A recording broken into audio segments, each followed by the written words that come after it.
Hi, I'm Paul Keoghan from GK Tuition, and in this video I want to talk to you about complex numbers. Now the question that I've chosen to go through here is 2018 Paper 1 Question 2. In the first part of this question we're told that Z1 is minus 2 plus 3i, that Z2 is minus 3i minus 2i, and that Z3 is Z1 minus Z2. We're asked to plot these three complex numbers on the Argand diagram. So the first thing obviously you need to do is work out Z3. Z3 is Z1 minus Z2. So all I've done here is I've subbed in. Instead of Z1 it's minus 2 plus 3i, and then it's minus Z2, so it's minus times minus 3 minus 2i. It's really important you put brackets in there because you're subtracting Z2, so you're going to end up changing the signs of your Z2. Because look what happens on the next line. Z1 stays the same, it's still minus 2i plus 3i, but I have to multiply this out. Minus by minus gives me plus 3, minus by minus gives me plus 2i. And then to simplify it fully, I just need to group my real numbers, group my imaginary numbers. So minus 2 plus 3 gives me plus 1, and then plus 3i plus 2i gives me plus 5i. So I know that Z3 is 1 plus 5i. So now I have my three complex numbers. It's relatively straightforward to plot them. I need to plot them here where instead of, so the horizontal line is the real numbers, the vertical line is the imaginary numbers. So you're plotting Z1, which is minus 2 plus 3i. You can basically just think of that as if you're plotting minus 2, 3. If you were plotting the coordinate minus 2, 3 on a coordinate plane, you'd be doing the exact same thing. So if you're plotting minus 2 plus 3i, it's just minus 2 plus 3i, it's there. And you make sure you label it. So my x is minus 2, or my real value is minus 2, my imaginary value is 3. So that's minus 2 plus 3i, and that is Z1. So you'd probably be safe enough if you just label it as Z1. So that's your first one.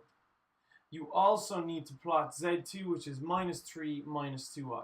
So my real value is minus 3, my imaginary value is minus 2, which means I'm going to plot it here. Minus 3 minus 2 is there. That's my Z2. So Z1 up here, Z2 down here. And then the third one I need to plot is Z3, which is 1 plus 5i.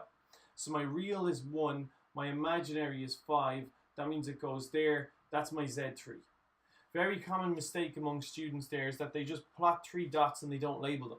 If you just randomly put 3 dots on a graph and you don't say which is which, you can't get the marks unless you've labeled them.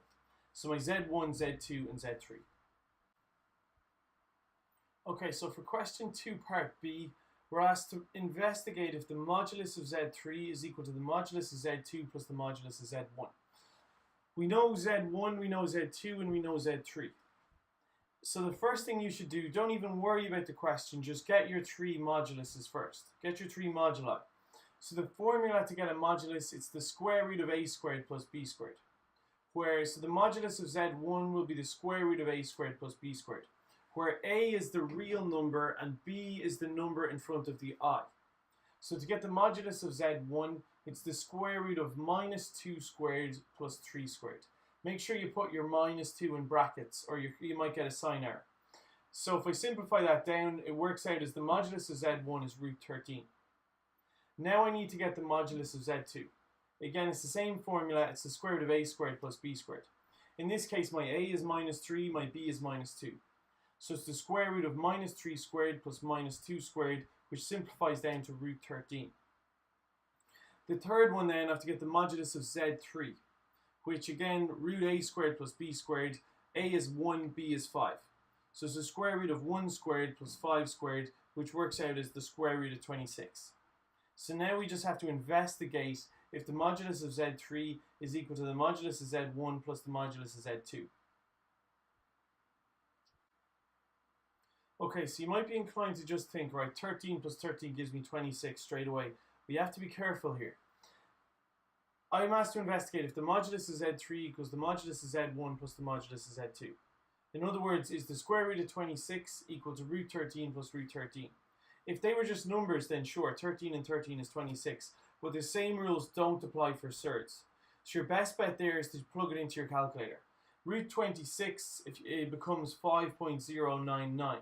Whereas root 13 plus root 13 is 7.2111. Clearly that's not the same thing, so they're not equal to each other, so you should conclude by saying that it's not true. For question 2 part C, we're asked to find Z4 in the form x plus yi, where Z4 is Z1 divided by Z2. So first of all, you can say Z4, you just sub in minus 2 plus 3i divided by minus 3 minus 2i. But in complex numbers, you are not allowed to have an I on the bottom of the fraction. So you want to eliminate the I on the bottom of that fraction. In order to eliminate the I from minus 3 minus 2i, you have to multiply minus 3 minus 2i by its conjugate.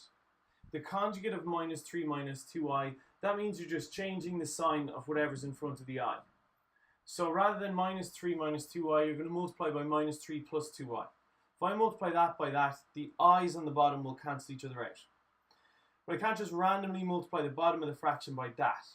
If I multiply the bottom of the fraction by minus 3 plus 2i, I also have to multiply the top by minus 3 plus 2i. Because if I do that, at least if it's the same thing on the top and the bottom, I'm multiplying by 1 and I'm not changing the value of the expression. So in this question, basically we just have to multiply. The top line here, we've got double brackets. The bottom line, we've double brackets. So to simplify the top line, it's the first thing in the first bracket multiplied by the second bracket. And then it's the second thing in the first bracket, which is plus 3i, multiplied by the second bracket. So it's the exact same as what I would do in algebra. I'm just going to multiply it out like that.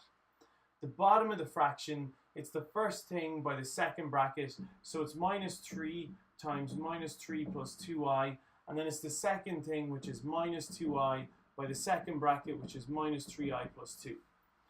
And all I need to do now is multiply this out. Minus 2 by minus 3 is 6. Minus 2 by plus 2i is minus 4i.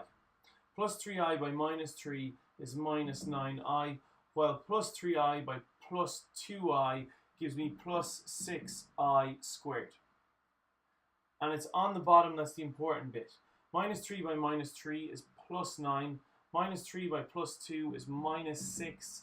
Minus 2 by minus 3 is plus 6i. Sorry, that's minus 3 by plus 2 gives me minus 6i. Minus 2i by minus 3 gives me plus 6i. Minus 2i by plus 2i gives me minus 4i squared. Now there's a couple of things that are going to happen here. Remember, I squared is equal to minus 1, which means that if I have 6 times I squared, that's actually just 6 times minus 1, so it's minus 6. So that term there is a minus 6. So you have a plus 6 here and a minus 6 here, which means they're going to cancel each other out. So you're actually just left with 0. There's no numbers left. You're just left with 0. And you've got minus 4i, minus 9i. So you group your imaginary numbers. That works out as minus 13i. So the 6 and the minus 6 cancel. Minus 4i minus 9i gives me minus 13i. While on the bottom, you have minus 6i and plus 6i are going to cancel each other out. And remember, you have minus 4i. So let's think about this one. Minus 4 times I squared. Minus 4 times I squared is minus 4 times minus 1. Minus 4 by minus 1 is equal to plus 4. So you actually have plus 4 plus 9. That gives me 13. Now you should split this up into the real bit and into the imaginary bit. So the real bit is 0 over 13, while the imaginary bit is minus 13i divided by 13. Minus 13i divided by 13. So to simplify that one fully, 0 over 13 is 0, and minus 13 over 13 is just minus 1, so there's an I there, so it's just minus 1i. So my final answer there is just 0 minus I. And that's in the form, it asked me to leave it in the form of x plus yi, where x and y are elements of or in other words, real numbers. 0 is a real number, minus 1 is a real number, so happy days, that's my answer.